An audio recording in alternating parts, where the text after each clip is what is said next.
নয় যে গত 5 তারিখে শেখ হাসিনা সরকারের পতনের পরে ব্যাংকটিতে যে অস্থিরতা দেখা দেয়, তারা এস আলম গ্রুপের নির্ধারিত, এস আলম গ্রুপের নিয়োগকৃত যেসব কর্মকর্তা ছিলেন তাদের কাউকে ব্যাংকে ঢুকতে দেয়নি এবং একজন অতিরিক্ত ব্যবস্থাপনা পরিচালককে তারা বের করে দিয়েছে এবং তারা বলেছে যে 17 সালের পরে যারা এই ব্যাংকে নিয়োগপ্রাপ্ত হয়েছে পরীক্ষা ছাড়াই তাদের কাউকেই তারা ব্যাংকে ঢুকতে দেবে না। ব্যাংকিং খাত নিয়ে কথা বলবো। বিশেষ করে 5 আগস্ট শেখ হাসিনা সরকারের পতনের পর ব্যাংকিং সেক্টর অনেকটা অস্থিরতায় দিন পার করছে। ইতিমধ্যে এক ডেপুটি গভর্নর সহ ব্যাংকিং সেক্টর অনেকেই পদত্যাগ করছেন এবং আরো পরিবর্তন আসছে। সবচেয়ে ভয়াবহ যে ঘটনাটি ঘটেছে যে ইসলামী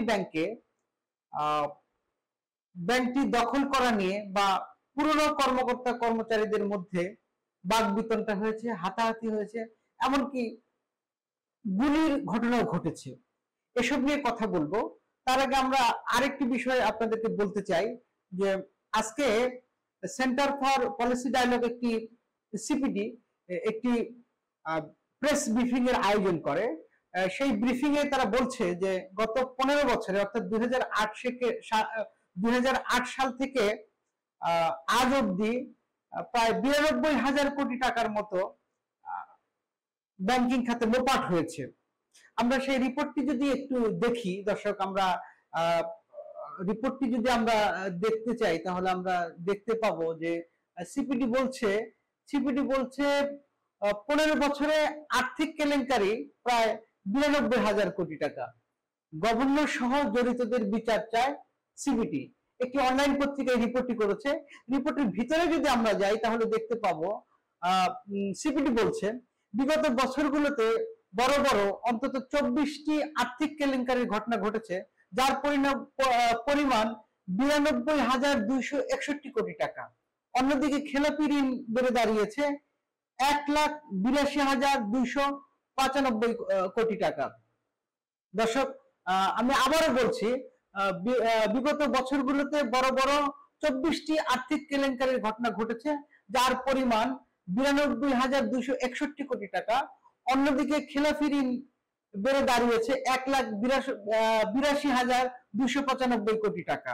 দর্শক, আমরা যদি এই রিপোর্টের ভিতরে যাই তাহলে সেখানে সিপিডি আরো বলছে গত 15 বছরে বাংলাদেশ ব্যাংকের গভর্নর সহ প্রশাসনিক দায়িত্বপ্রাপ্তরা বিশেষ গোষ্ঠীকে সুবিধা দেওয়ার জন্য অনেক নিয়মের ব্যত্যয় ঘটিয়েছে, যার ফলে একটি বিশেষ গোষ্ঠী হাজার হাজার কোটি টাকা ঋণ দেওয়া হয়েছে। এর সঙ্গে জড়িতদের শাস্তির দাবি জানিয়েছে Centre for Policy Dialogue CPD. দর্শক, সিপিডি আরো বলছে যে সিপিডির যিনি প্রধান ফাহমিদা খাতুন বলছেন বাংলাদেশ ব্যাংকের প্রশাসনিক দায়িত্ব যারা পালন করেছেন, অর্থাৎ গত 15 বছরে গভর্নর যারা ছিলেন তারা যেসব নীতিমালা নিয়েছে এইগুলো ব্যাংকিং নর্মসের সঙ্গে সাংঘর্ষিক। তারা বিশেষ গোষ্ঠীকে সুবিধা দেওয়ার জন্য অনেক নিয়মের ব্যত্যয় ঘটিয়েছে, যার ফলে বিশেষ গোষ্ঠীকে হাজার হাজার কোটি টাকা ঋণ দেওয়া হয়েছে। এর প্রতিটি কেস তদন্ত করা উচিত, এর সঙ্গে জড়িত তাদের শাস্তির আওতায় আনা উচিত। সিপিডি আরেকটি গবেষণা করে দেখিয়েছে যে খেলাপি ঋণের পরিমাণ ক্রমশ বেড়েছে 2008 সাল থেকে।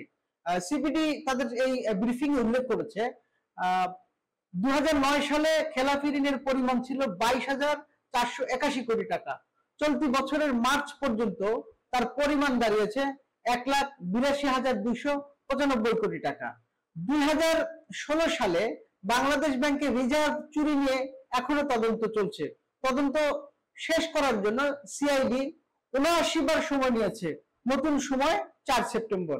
ভবিষ্যৎ দেখা যাবে। আমরা চাই এই তদন্ত প্রতিবেদন উন্মুক্ত করা হোক। সিপিডির নির্বাহী পরিচালক আরো বলছেন বারবার পুনঃতফসিল করার কারণে ঋণ খেলাপির পরিমাণ বেড়ে যাচ্ছে, এটা বন্ধ করতে হবে। 2012 সালের হলমার্কের কেলেঙ্কারিতে দেখেছিলাম অভ্যন্তরীণ ব্যবস্থাপনার দুর্বলতা ছিল, এখনো বিভিন্ন ব্যাংকে তা রয়ে গেছে। দর্শক, সিপিডি আরো কিছু তাদের পরামর্শ তুলে ধরেছে। আমরা ইসলামী ব্যাংক প্রসঙ্গে একটু কথা বলি। আপনারা জানেন যে ব্যাংকটি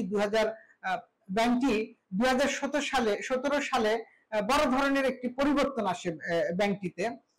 দেশের একটি শীর্ষস্থানীয় গ্রুপ এই ব্যাংকটিকে বলা চলে যে প্রায় দখলই করে নেয় বা ক্ষমতা নিয়ে নেয়।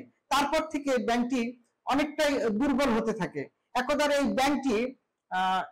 এই ব্যাংকটি সবচাইতে বেশি রেমিটেন্স আহরণকারী ব্যাংক ছিল, আমানতকারীদের আস্থা ছিল, কিন্তু সেই ব্যাংকটি এখন প্রায় অনেকটাই ঝিমিয়ে পড়েছে, তাদের কার্যক্রম অনেকটাই ঝিমিয়ে গেছে। শুধু তাই নয়, যে গ্রুপটি এই ব্যাংকটির কর্তৃত্ব গ্রহণ করেছে 2017 সালে, সেই ব্যাংকটির এই ব্যাংকে ঋণ ছিল 4,000 কোটি টাকা। সেই ঋণ সর্বশেষ এবছরে দাঁড়িয়েছে প্রায় 20,000 কোটি টাকার মতো। নামে বেনামে অস্তিত্বহীন অনেক প্রতিষ্ঠানের নামে তারা ঋণ নিয়েছে বলে পত্রিকায় প্রকাশিত হয়েছে। দর্শক, শুধু তাই নয় যে গত 5 তারিখে শেখ হাসিনা সরকারের পতনের পরে ব্যাংকটিতে যে অস্থিরতা দেখা দেয়, তারা এস আলম গ্রুপের নিয়োগকৃত যেসব কর্মকর্তা ছিলেন তাদের কাউকে ব্যাংকে ঢুকতে দেয়নি এবং একজন অতিরিক্ত ব্যবস্থাপনা পরিচালককে তারা বের করে দিয়েছে এবং তারা বলেছে যে 17 সালের পরে যারা এই ব্যাংকে নিয়োগপ্রাপ্ত হয়েছে পরীক্ষা ছাড়াই, তাদের কাউকেই তারা ব্যাংকে ঢুকতে দেবে না। দর্শক, আমরা আর্থিক খাতের নানা সংবাদ এবং বিশ্লেষণ নিয়ে আপনাদের সামনে হাজির হব। সে পর্যন্ত ভালো থাকবেন, সুস্থ থাকবেন। সবাইকে ধন্যবাদ।